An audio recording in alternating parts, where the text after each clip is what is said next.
Started. Grand Rising, everyone. This is Ron.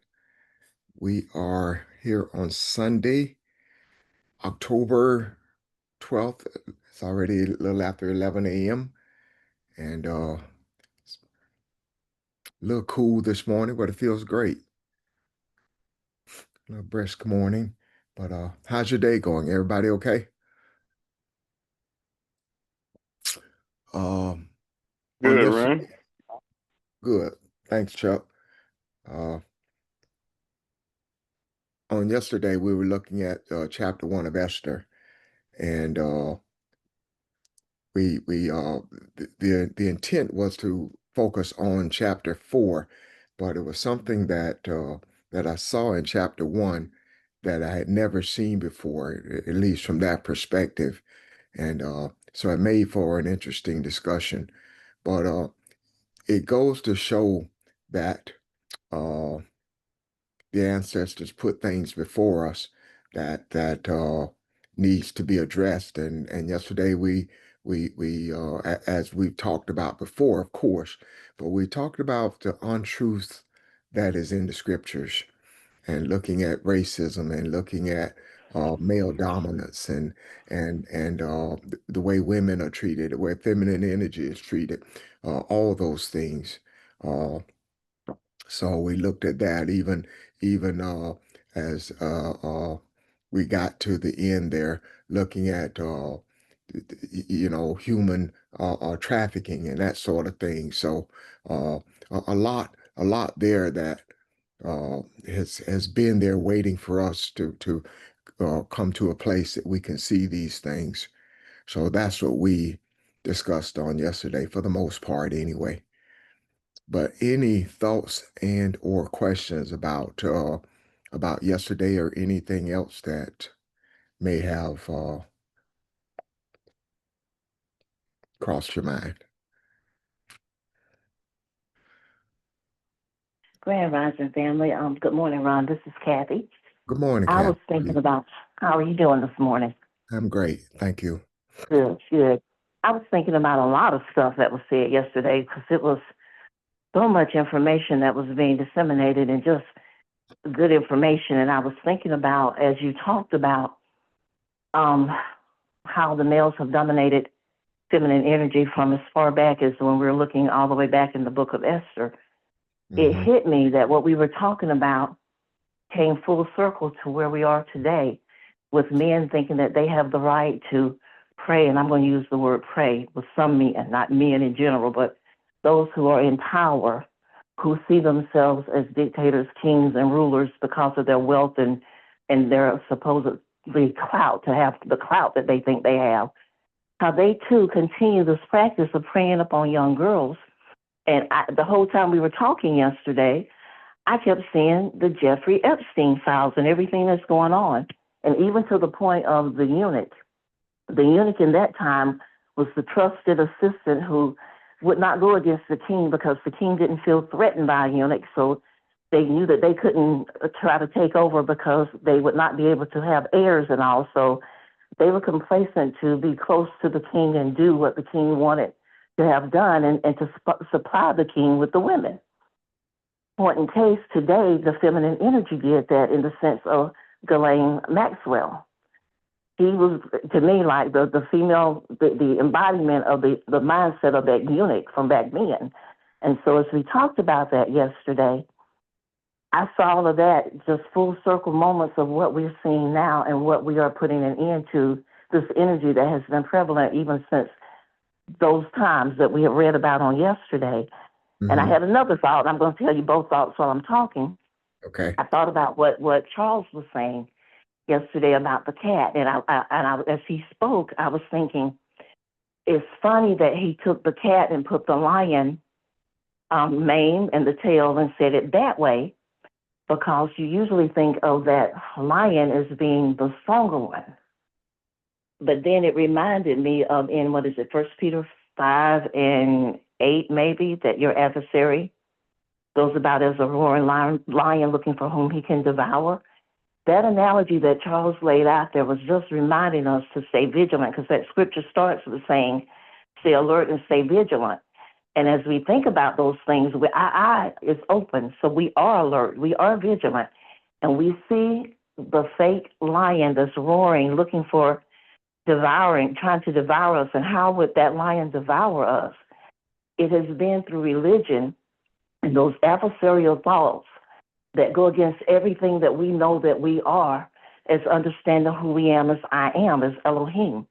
And so that has been devouring us and just taking our power and strength away because we gave it away, not realizing that the lie was designed to keep us, to devour us to the point where we became totally ineffective. So those were some of the thoughts that I had from yesterday. And I just wanted to thank everyone for the input because I got so much out of that, and I just wanted to share that. So thank you. Wow. Thank you, Kathy. Thank you. Any thoughts or questions on what Kathy just said? Anyone?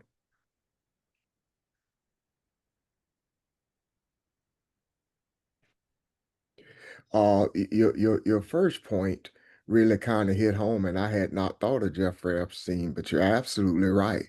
Uh, this is as old as man, it seems like, preying on young girls, and as the scripture went, they went to all 127 provinces to find the most choice young virgins, as it says.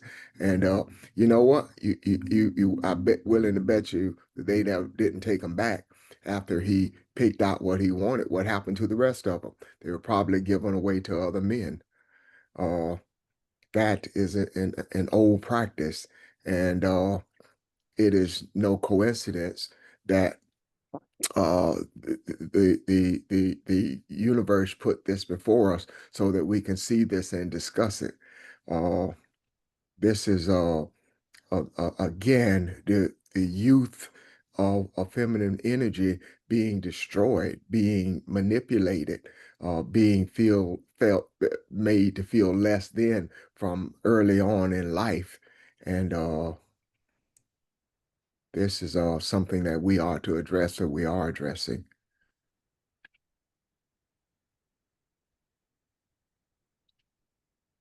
Any thoughts or questions, y'all? Anything?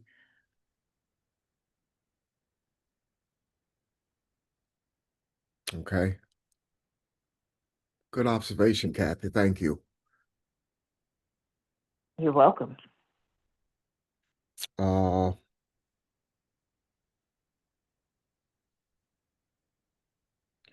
there was another scripture, Kathy, that you mentioned to me yesterday. If we're through with Esther, if no one has any comments on Esther.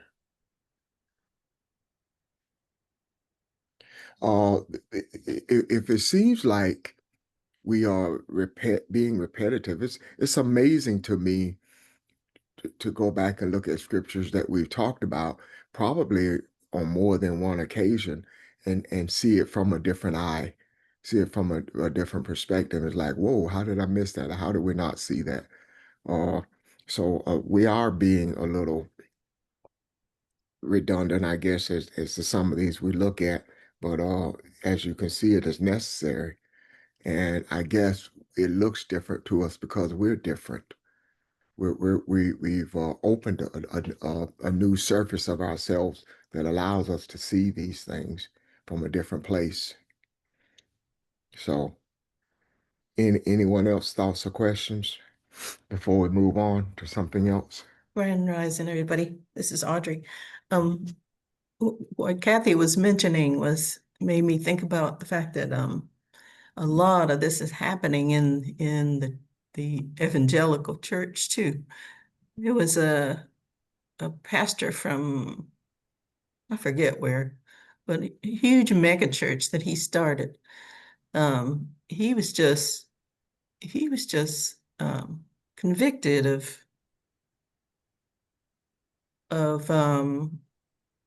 assaulting this young girl that he kind of groomed. Started grooming her when she was like 12 years old. And then when she finally had the courage to come out and tell the world about it, he just said, oh, he had an improper relationship with a young lady. That's what he told his church. He didn't tell them she was 12. Wow. But he just got convicted. And, this has happened in several other pastors of mega churches. So it's not just the Epsteins, it's also pastors of churches And school teachers, Audrey. and school teachers. Yeah. hmm So, I mean, it's so pervasive. It's almost like a sickness. Yes. South Yeah. Carolina just had one senator, right? Who's going up on charges for molesting, Oh, getting caught yeah. up in a sting, what do they say? We had so many pornography films. Yeah. Yeah, so you're right, it's pervasive in every walk of life. But let me ask this question. As we understand, I'm sorry, Audrey, were you about to say something else? Okay. As we getting to understand this, and as the universe is opening this up to us, uh, as we understand the acoustic records, how do we right this wrong? What do we do with this? Uh, I think, I don't think sometimes we recognize the authority, not that we've been given, but that who we are. And so, how does the acoustic records fit into all of this? What do we see here that our role is in learning and understanding these things?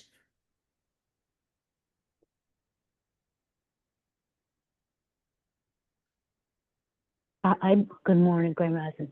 I believe that we do it in part by putting in the macro, by speaking, by what we're doing right now, by giving voice to it, by uncovering it for what it is, and understanding that this is not right, that it is wrong, and by putting it in the macro, it should, what we're doing should be aligning with universal principles, and so the resonance changes, if you will, the resonance that's felt worldwide, not just in one place, but worldwide from the universe. And so not only are we finding this, that's why other countries are too. And another thing is that it seems that this is more pervasive, but this has been there all along, uncovered. And there are so many ways to discover all of this now, from media, from phone records, from the footprint of the computer, the internet computer sites that we visited. All of these are ways that it can be fully uncovered in ways that it wasn't in the past, because people were silenced in the past. So doing what we're doing now is how we get it out there, calling it for what it is, identifying it for what it is, and saying that is not right. And I agree with what Barbara said. And to add to that, we give it context. We not only call it out for being wrong, but I truly believe, and this is one of the things I've been really just thinking about this week, when things are shown to us and knowing that we have the Akashic consciousness and all of the truth is in us and we are truth, we give it context and we change it going forward. I think we have the ability to change these things going forward. That's why it's being shown to us to put it in the macro in the right way so that the change will take place. I just wanted to add that.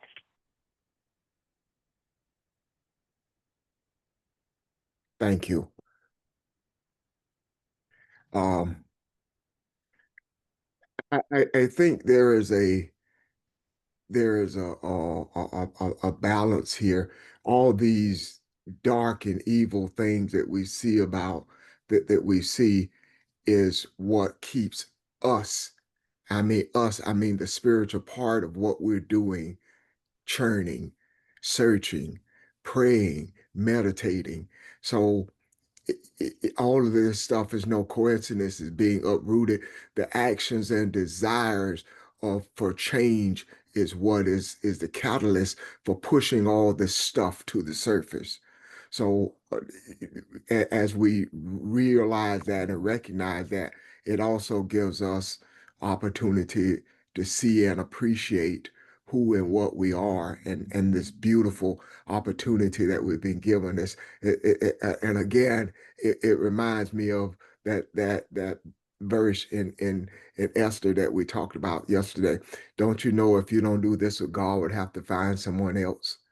So this is a beautiful opportunity, and although it may bring about a bit an anxiety at times, uh, we have each other, we have meditation, we have pastor, we have uh, mechanisms like this on the phone, things that we need to talk out, we talk out.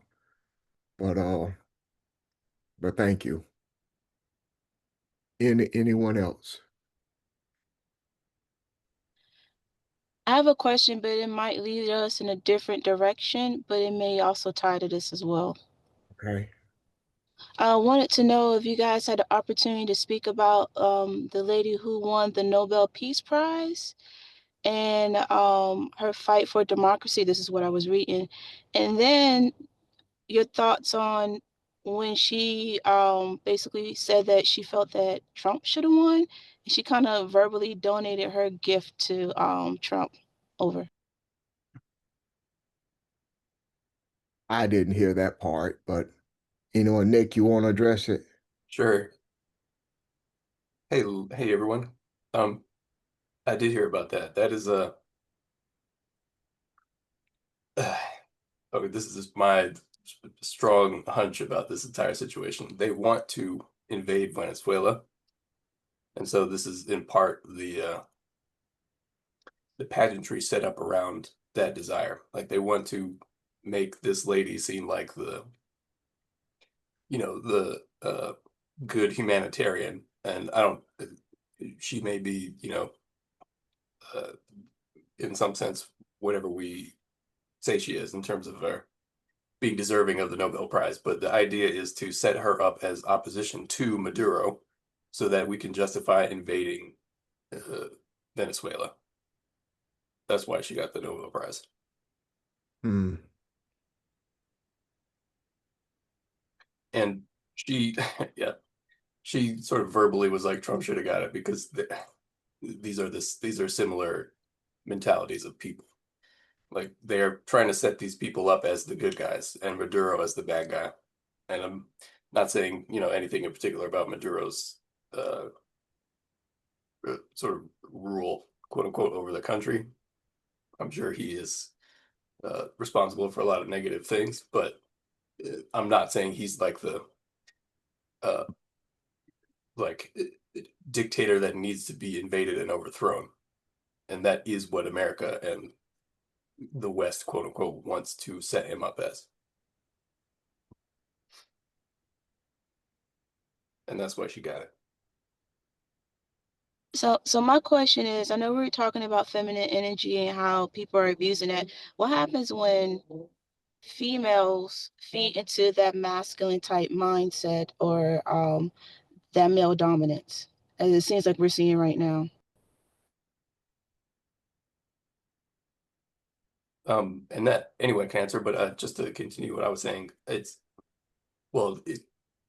makes that feedback loop go much more quickly and it becomes that much more destructive. So instead of it being like a sort of a negative influence coming from a confused and selfish masculinity, it then becomes like a two-way feedback loop that just creates destruction that much faster. But at the same time, if that femininity aligns itself with that negative sort of confused masculinity, it also gets rejected in a way by the emergent spiritual awareness of the collective consciousness that recognizes that negativity. So in the same way that Hillary Clinton got rejected,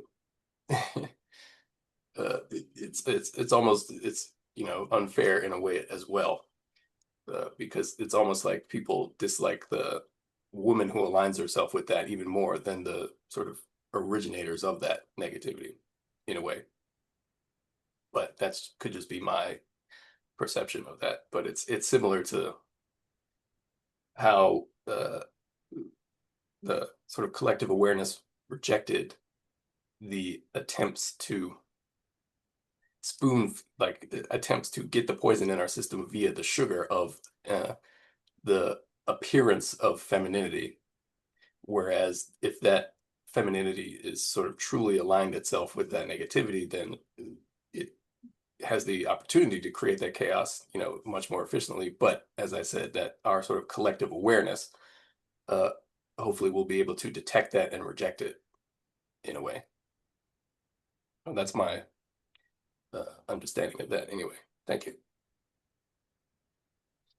Yeah, it's interesting that she would be fighting so hard against Maduro, but then praise Trump, who is becoming another Maduro. It's Yeah. just And sorry, not Go to ahead. interject, but you remember the first Avatar movie with the tall blue spirit beings? Remember in that movie, one of the things that main sort of general guy in the beginning of that movie said, "Oh, you were in Venezuela," to the Marine who eventually, becomes the hero or whatever. But he was like, "Oh, you were in Venezuela. Oh, Venezuela was real difficult." That's a little bit of sort of prescient awareness, because as I've said, James Cameron is a herald of the age of Aquarius. And we got another Avatar movie coming out this December, and it's about war and fighting. So we'll see what that sort of collective unconscious interpretation of what this period of the transition is kind of like. But they've wanted Venezuela for quite a while. Anyway, thank you.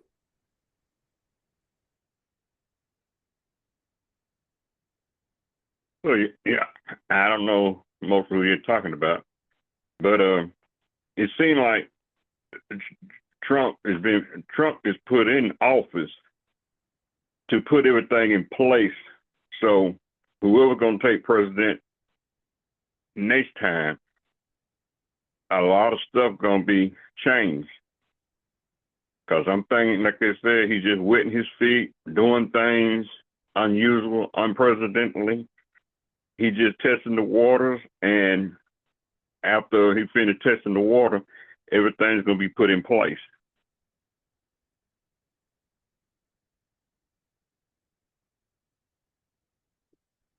And that's why she's bound down and telling people what she feel like Trump should have had.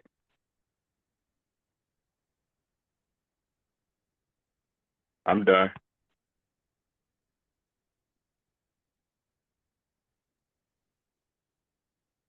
Yeah. Think you have a follow-up? Yeah, I would say I agree. It's Trump is just more amenable to the Project 2025 and the equivalent kinds of actions that the sort of mindset of Christian nationalists thought in this country wants to put in place. And it's just they are trying to get set up as quickly as possible a more sustainable version of that sort of Christian nationalist sort of fascistic rule, not only in this country but in our sort of white partner countries. And that's a sort of a political level reading of this. Yeah. Of course, there are deeper spiritual reasons and sort of circumstances that manifest in this, but that's at least what they're doing, sort of physically and politically, or they want to do. Because I don't believe this mindset doesn't really. I don't think it survives quite frankly, the baby boomer generation. So they have to get it up and running as quick as possible and try to make it as sustainable as possible. Now, it is inherently unstable because it is built on a sort of destructive mindset, a sort of selfish, myopic understanding of self and reality. And it's sort of fragile in a way, but like I said, they're trying to get it up and running as quick as possible because, as I've also just said, I don't think it lasts much longer than the baby boomer generation in its current state. Thank you. Thank you.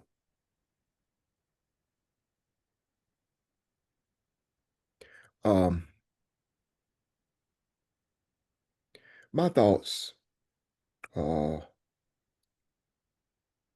this, and I constantly go back and look at our journey and where we've come from and some of the things we've studied and looked at and our thoughts in religion and how we come through that and we studied the scriptures first from a religious place because that was our background, and now we study it from a pursuit of truth and all the things we've been shown and the spiritual things that have happened, and for me, throughout all of these things, I look at who and what we are is being enough because that's all we have. I think that the universe, the creator, has been with us throughout this whole journey. And we have quote unquote weapons that we need, and that being truth and understanding. So with all of this stuff said, as Kathy and Barb said earlier, we're putting this stuff in the macro. We're saying we're taking all these twisted journeys, all these crooked roads, and we're exposing them, and we're setting the journey straight for anyone who wants to follow it. And what we're saying is what's wrong. What we're saying that is unrighteous or untrue or unworthy of being allowed to take place in the earth, all these things are being exposed. So again, my hope, my dream, my everything is on who we are. Everything rests on that. That is enough. And so just be diligent in this journey and know that we're on the right path and nothing can knock us off. We can walk off, but nothing can knock us off. So I think that has already been established. But Myra, thank you for the question. Thank you for the observation. That too needed to be discussed. And I'm sure we're probably not finished with it.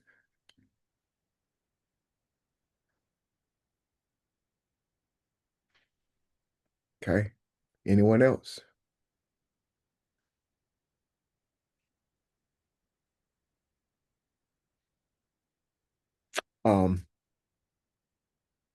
I was talking with Kathy on yesterday. We were talking after the lesson, and we mentioned a couple things. She mentioned some scripture to me that she had looked at uh, because I called her Friday evening uh, when I found out that and the pastor may or may not have been with us yesterday and asked if she had anything. And so she was looking at Acts chapter 2.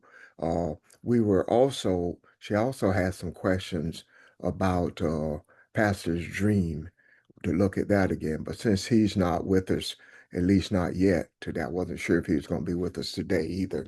So he's not with us yet. Maybe we'll hold off on the dream question until he has a chance to get on. But we're looking at chapter 2 of Acts. Kathy, do you want to set that up, please? What did you see there? Oh, To be honest with you, the dream part was part of Acts chapter 2. All of I that's mean, chapter 2, verse 17. And oh, so, and I have more questions than answers.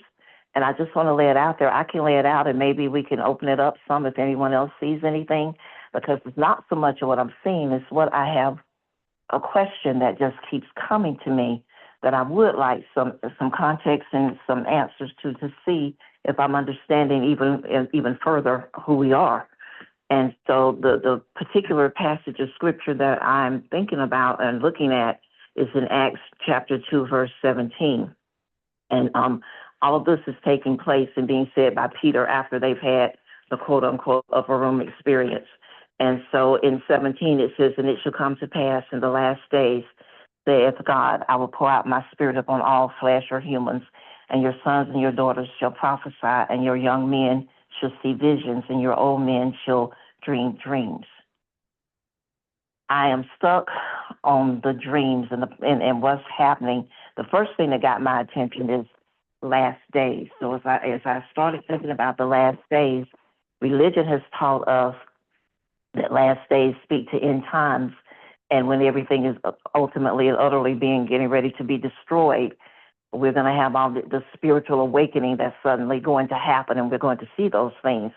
But it hit me that that is not what this is talking about. If I'm seeing this correctly, last days is referencing the last days of religion. What is being torn down through religion, the things that we are dealing with right now, what we're putting in the macro, establishing the principles of math in this earth realm, the things that we're doing now are considered, as I'm seeing it clear now, the last days. And the pouring out of the Spirit upon all flesh, the eye is now open. And as a result of that, we are having more and more spiritual encounters. And the thing that took me back, and the part that really grabbed my attention, was the dreaming of the dreams. That took me back to Pastor's dream. And I know I keep going back to this point, but I wanted to go back to the thing that Barbara said that really got my attention. She said, you saw those weapons of mass destruction lying there, but they could not be picked up and could not be used. That started me on a whole nother journey and evolution of thinking, why couldn't they be picked up? Why couldn't they be used? And why are we having the dreams in the first place? When I said earlier, we are being given interludes and we are being shown things right now to change things. That's what resonated with me. That's what hit me. We're just not dreaming dreams to come together and talk about, I had a vision, I had a dream, I was awake, I saw this, I was asleep, I saw this. The fact that Pastor had a visceral effect to those weapons and a terror was brewing in him. Then all of a sudden I learned this week that the U.S. is inviting Qatar to come into Idaho and build a fighter.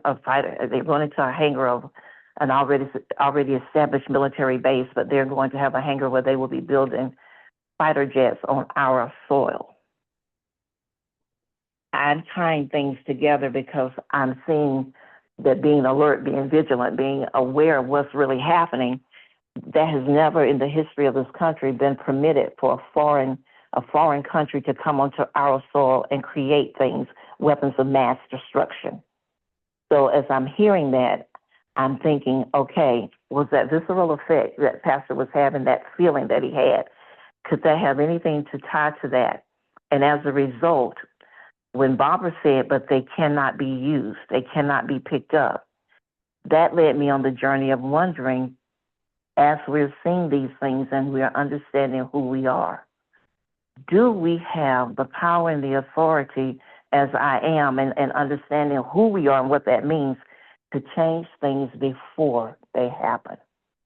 And that was the main question from all of this. And the context of this was the dreaming of dreams, because I hear you all speak, and I too have them too.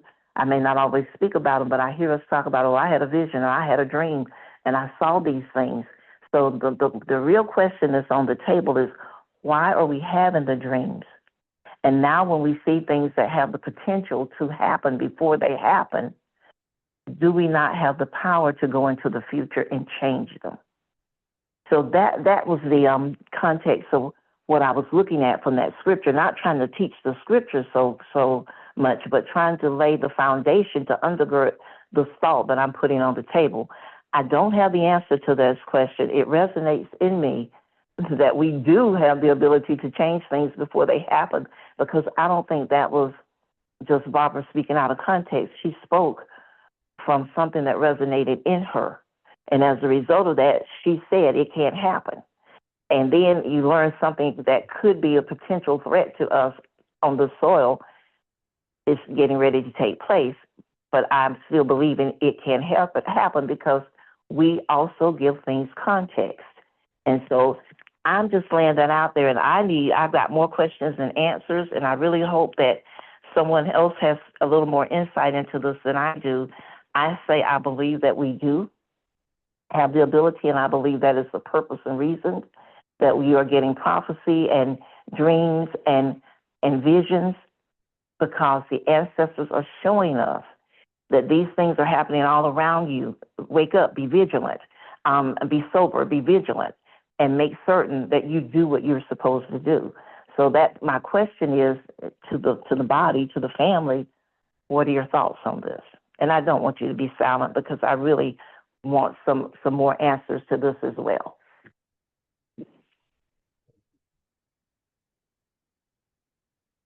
Thank you, Kathy. The thing that would come to mind, I don't necessarily have questions, but what we do is we speak what we feel and we speak what we know.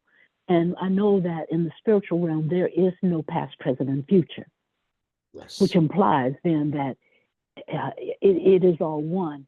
And that suggests to me that, yes, indeed, what manifests can be changed and can be seen as part of that change. So that's my initial response. Thank you.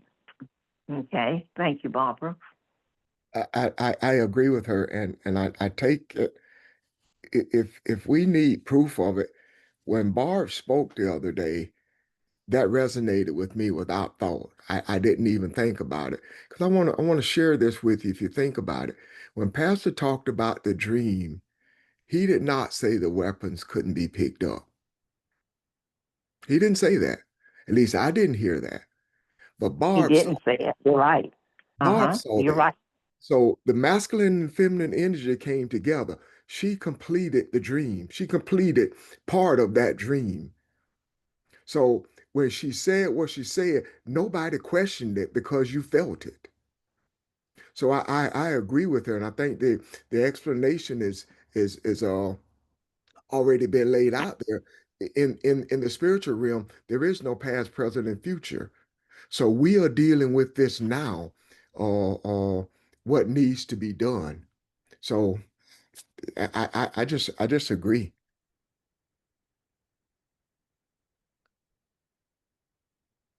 Can I say something? That's another.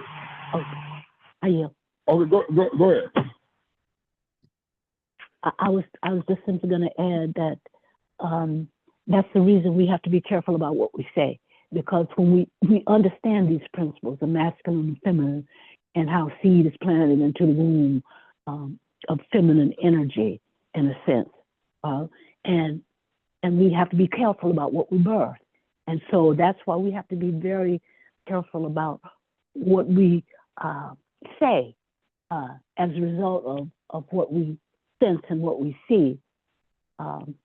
And the thing that I am trying a lot to do is not concentrate on negativity, but the positivity of any situation. And that's what I want to speak, regardless of what it might look like, regardless of what my emotions might tell me. Like when Myra talked about the lady who wants to donate her money to Trump, it wasn't a money to Trump kind of thing. Trump has money. I just viscerally responded in my body a certain way.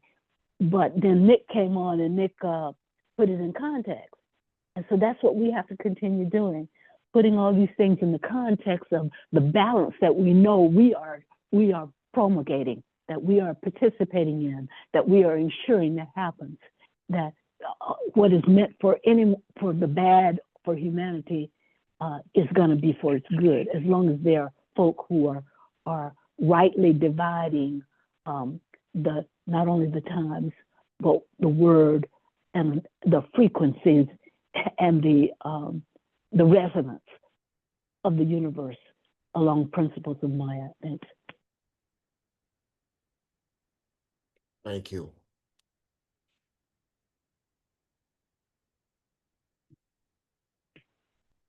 Don, were you about to say something, or was that someone else? Yeah, I was thinking about what Kathy was saying about having the power to go back and change things, and just like from my experience and just from looking at things and just kind of like the things I've been looking at in the last couple of weeks and thinking about time and we think the time is the unit of measure, how we measure in this physical reality. But at the same time, I feel like on a spiritual level, time doesn't exist because how time goes forward and back, and I feel like when it comes to on a spiritual level, that when something arises in us, whatever we could be feeling or whatever we encounter, I feel like here lately, instead of me trying to deal with things physically, I deal with them internally. Like if I see something, and like I've been watching the news probably more than I probably ever watched it. And I know a couple of weeks ago, I told you that I had got so mad I had to go lay down and take a nap. and so now when I watch it, I see these things and I see these different events and all these different things taking place, and I deal with it like I think to myself, this is not gonna happen, or I'm not gonna allow this to happen, or I'm gonna put my energy to whatever I think it should go, or whichever way I think it should go. And then the other thing I've been noticing, and I started noticing this when Donald Trump first got elected, and I know a lot of you have probably seen this too, that they have begun to use women more so than often, more so often than trying to push certain agendas. And I was watching the Charlie Kirk funeral.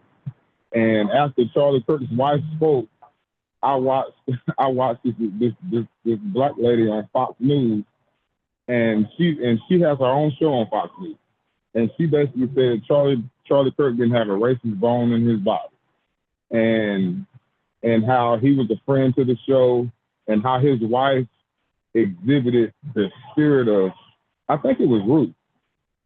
Or somebody. It was some woman from the Bible, and they compared her to this woman. And they said she was the personification of the spirit of whoever this woman was. And I was sitting there and I'm like, huh? Like this is ridiculous. But at the same time, I started to think and like how we've been uncovering things and how we see how misogynistic the Bible can be, how they manipulated it to mean certain things, and how when you were talking about the virgins earlier, I think about how they talked about how when how Muslims believe when they go out and blow something up, they'll end up in paradise with 100 virgins and stuff. And I'm like, and then I thought about how when Pastor said something, and this stuck with me.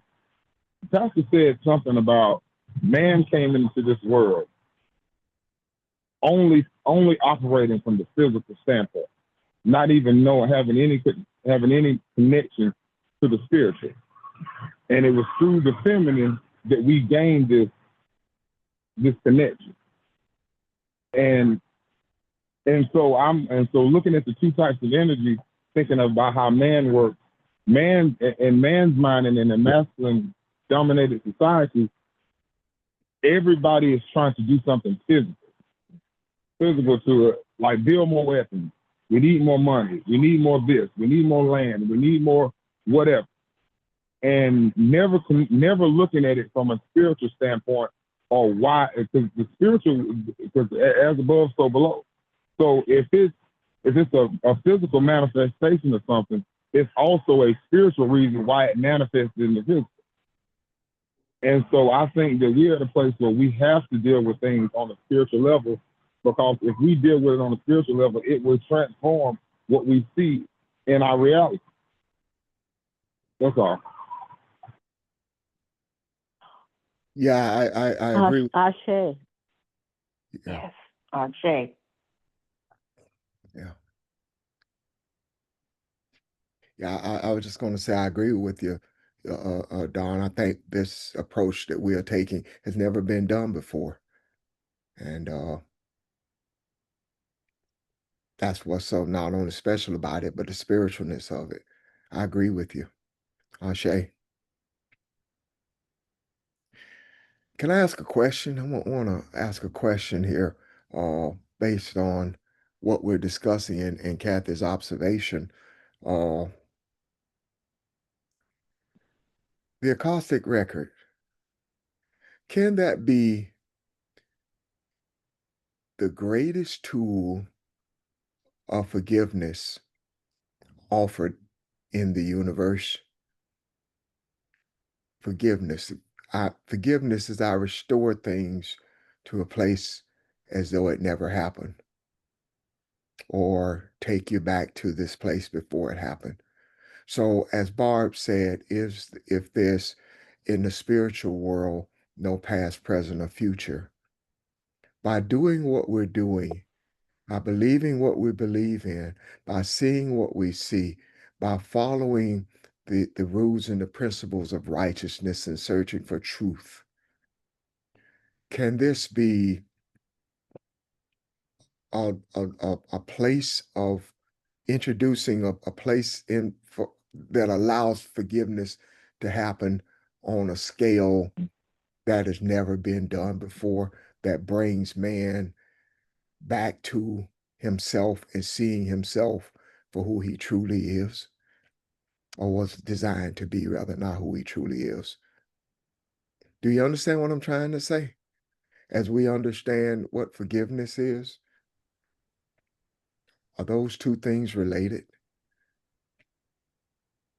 Nicholas? Yeah. Ron can see me in the video. I raised my hand.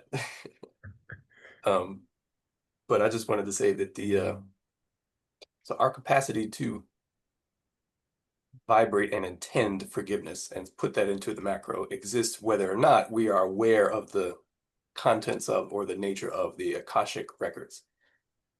So the Akashic records are indeed a fixture of reality itself. And we may in some ways be subconsciously aware of them or interact with them, most likely while we are asleep, in our case. But it's not necessarily something that we have to consciously be thinking of in order to influence the macro for the positive direction. So the Akashic records may be useful in the sense that we can,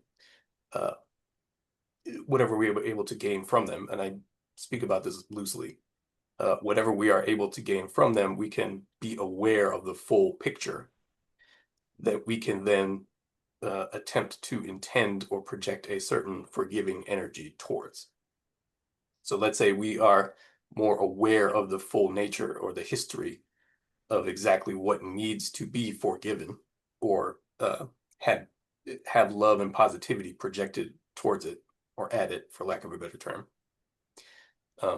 We can possibly do that through awareness of what is in the Akashic records.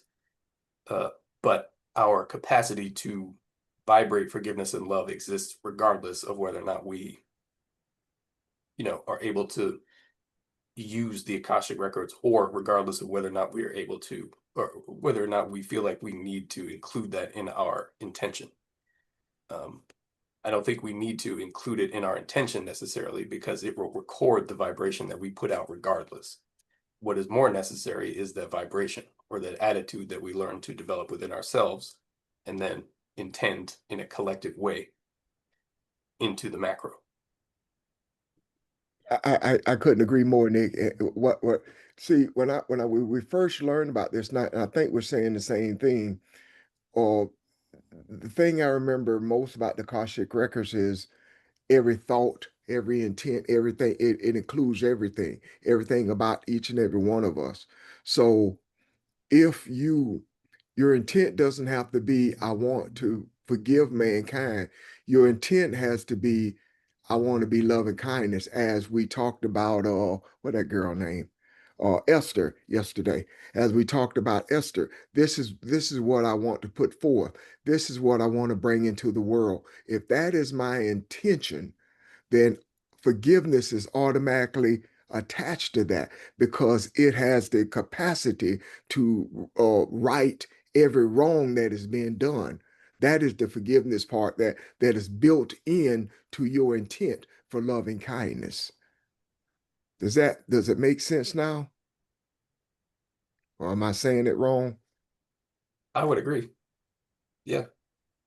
I think we can also specifically intend to forgive, of course, Yes. but it is yeah, the more important thing, and forgiveness is like, you can't force forgiveness really. It has to be truly something you work through and let go of within yourself. And the best way to do that is to develop the attitude of loving kindness, I would say. Yeah. And so that encompasses a lot of what that is. And just in general, our ability, like everybody on this phone specifically, and then also those in the earth who are part of the same mission, our ability to vibrate with love and forgiveness for ourselves and for others and for the humanity as a whole, in a attempt to raise our vibration individually and collectively, is Yeah. our most, and sort of influence the macro in the way that we've been speaking about. Although there's sort of more to that we probably all have questions about, but like that is our collective and sort of best response to the apparent chaos of what we are transitioning through. And it is to the depth in your own self, you are able to vibrate in a loving and with loving kindness for yourself and for other people. That corresponds to the strength of our collective ability to influence the macro in that positive direction as well. So I would emphasize, like throughout all of our learning and growth during this period, it is always very important to learn how to essentially love and heal the parts of yourself that are in need of it, to learn how to vibrate at a higher rate within your own experience, and then share that experience through your intention with us as a group, and then all of us collectively with the macro, as we say. But it begins with learning to vibrate with loving kindness within yourself, for yourself, and to heal those parts of yourself in yourself that need forgiveness in a way. Yeah. But all this is related. Anyway, thank you. Thank you. So, Ron, I have a question. Yes, ma'am. Well, I have a comment and a question. Let me thank you all for reminding me that as spirit beings, what we have is right now, the now, and not worry about past, present, future, just the now and being and knowing now. But Nick said something, this question is for Nick. You said something just now that caught my attention when you were speaking. I noticed that Pastor had said a few weeks ago that when he speaks of the Akashic records now, he is making every effort to call it the Akashic consciousness. And you said just now that that consciousness, if I heard you correctly, and correct me if I didn't, I'm going to say it in the way I interpret what you said, is more prevalent when we sleep. I think I heard you say about when we sleep. So my question is, when we talk about the Akashic consciousness, is that an awareness that specifically, how do I want to frame this? Is that an awareness that is specifically for the man who is on the journey of self-discovery, of understanding who you are? Is that basically for our being more so than just, because based on how you answered Ron's question, when I know who I am loving kindness, and that's what I put in the macro. And I don't have to put individual things like forgiveness, love, kindness, these things. I just that resonates inside of me, and that's what I give out because that's who I am. So I guess my question is, then what is the purpose of the Akashic consciousness for us on the spiritual journey? Do you understand what I'm asking you, Nick? Sure. Yeah. And I believe so. Thank you. So the Akashic records, as I said, are a real fixture of a realm or plane of reality, of existence. And when we sleep, we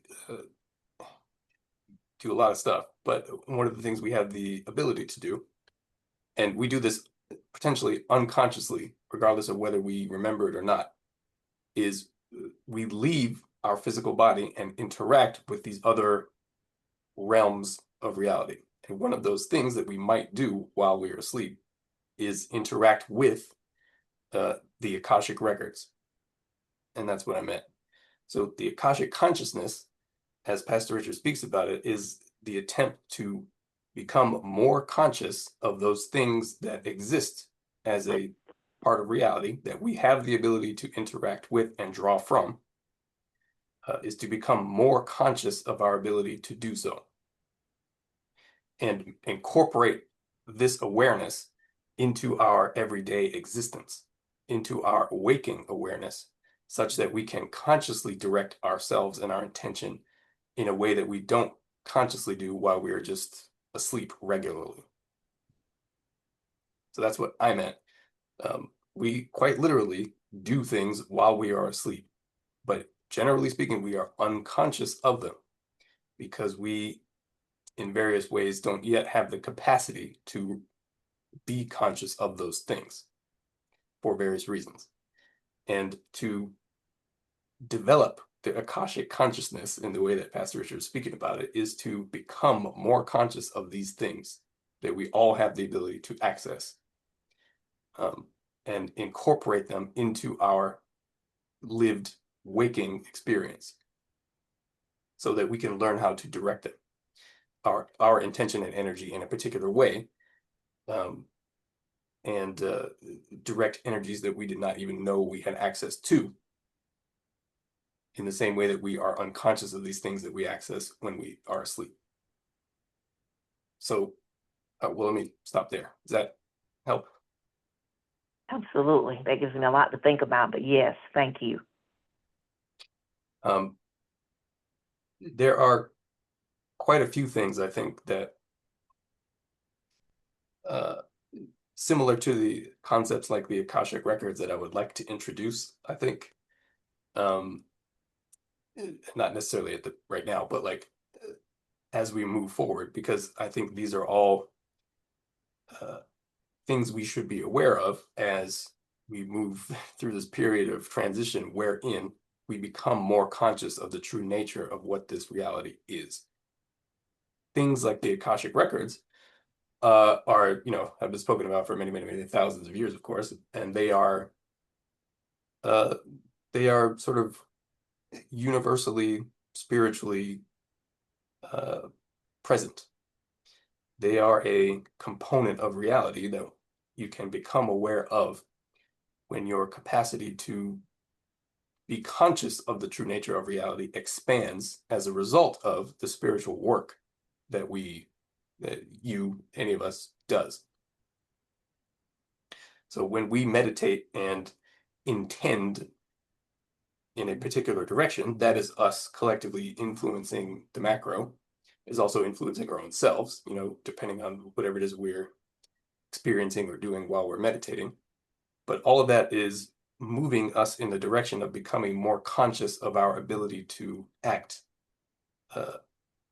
in direct ways as we would say, Elohim, as spiritual beings, because that is our origin, or that is what we are.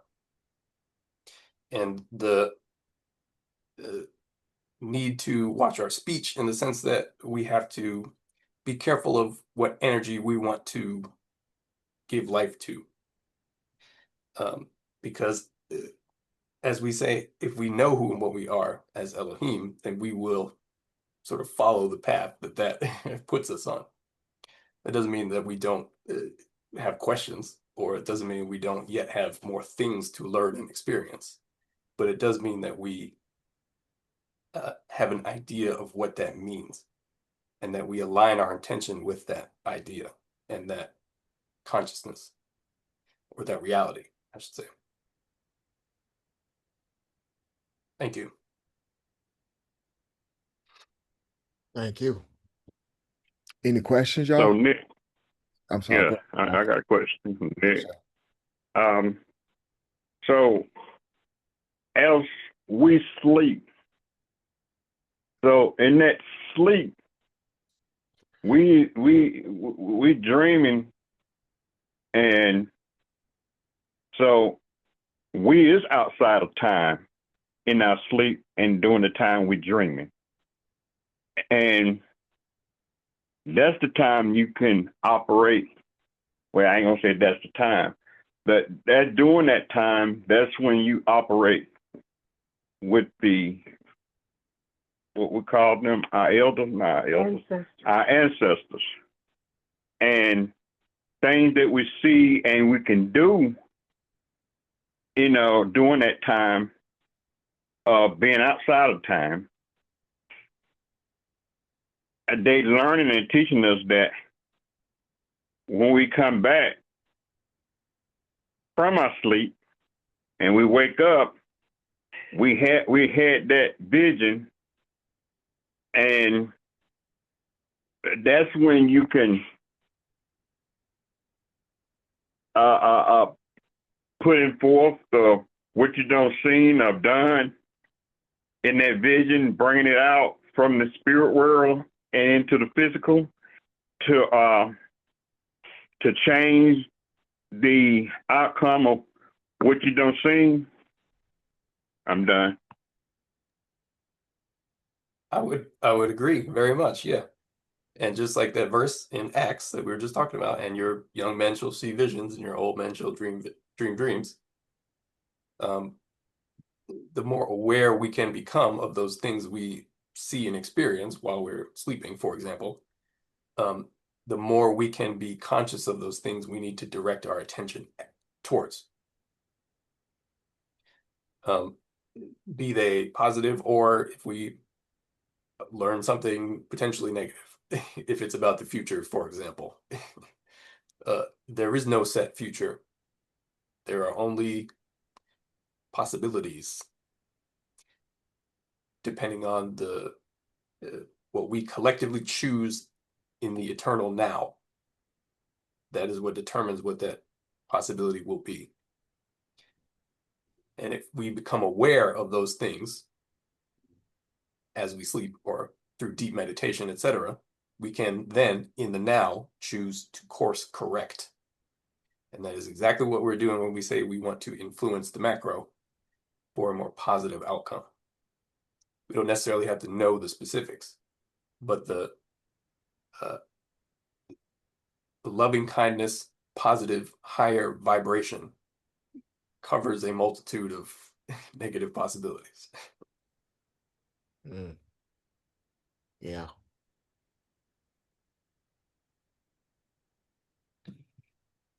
Thank you.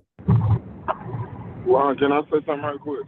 Of course. And it's, I've been like just thinking about where we are, this place that we are right now, and I was thinking, and like the scripture, Romans, I think it's Romans 8:19. Like when I would hear Pastor say that all the creation was waiting on mankind's redemption, and like the translation, it translates a couple of different ways. Some it says revelation, some it says for God's children to be revealed, but like I feel kind of like all this time that the way we've been doing things, like how we started out, from how we came from religion to where we are now.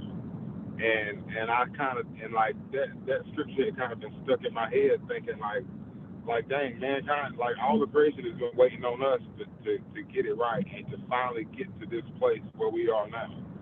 And like when y'all get a chance, I mean, just kind of look at it, or we can talk about it whenever. But I was just kind of thinking about that scripture today about where we are right now. It's funny you bring that up though, Don, because I've always taken that scripture personally too. And I do believe that it describes us, and you're right, it'd be something to look at some point. But yeah, I like that verse as well.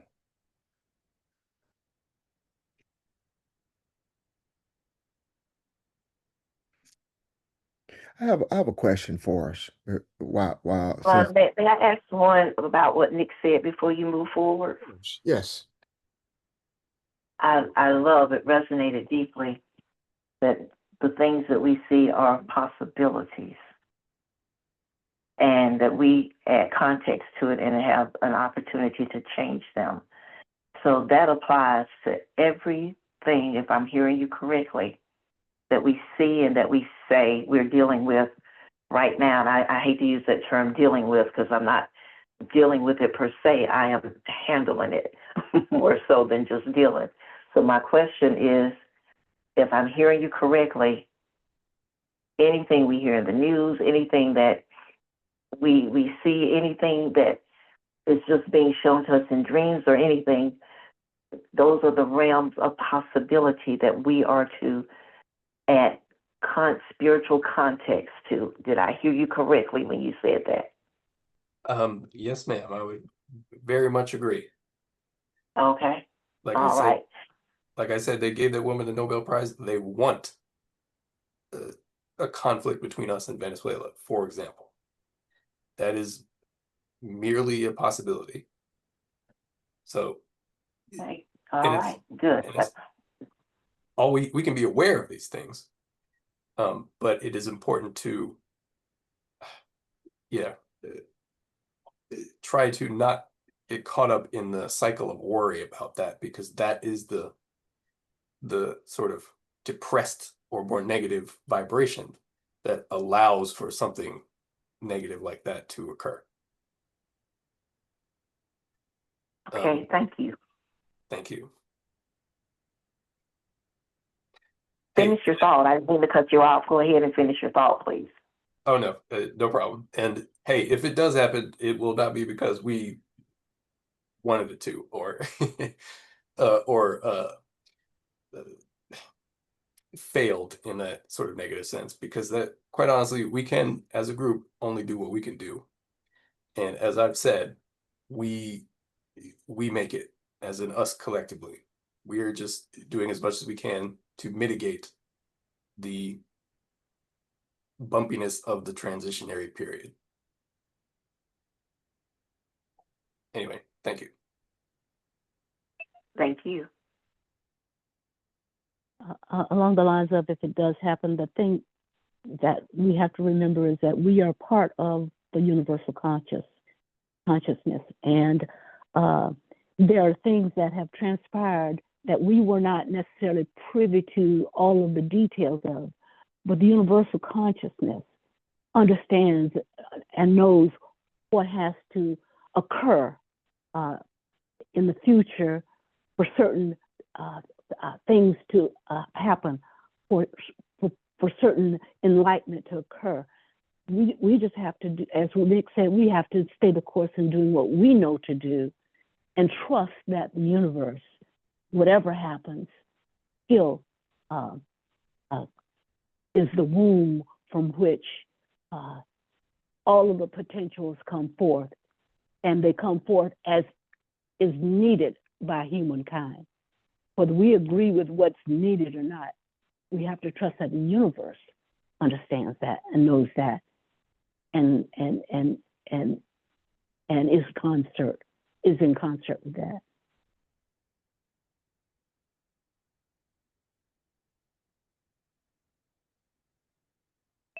Thank you. Thank you. I agree with everything you guys have said. I just this might be a good place to stop and take a pause. So I had a question I think gonna take us somewhere else. Uh yeah, I think we are like the surgeon who doesn't know what he's capable of, he or she is capable of until they're put in that situation.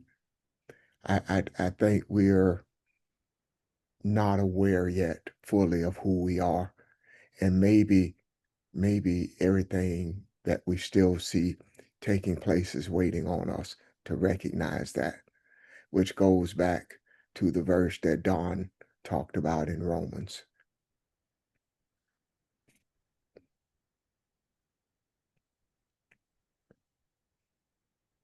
But great discussion, great energy. Any thoughts or questions about what we've talked about? Might be, I don't want to stop if someone else has something else to add, though. Don or Ron, what is that verse in Romans, please? Well, it's 8:19, right, Don? Yeah. Romans 8. Okay, thanks. Yes, ma'am. Okay. Right.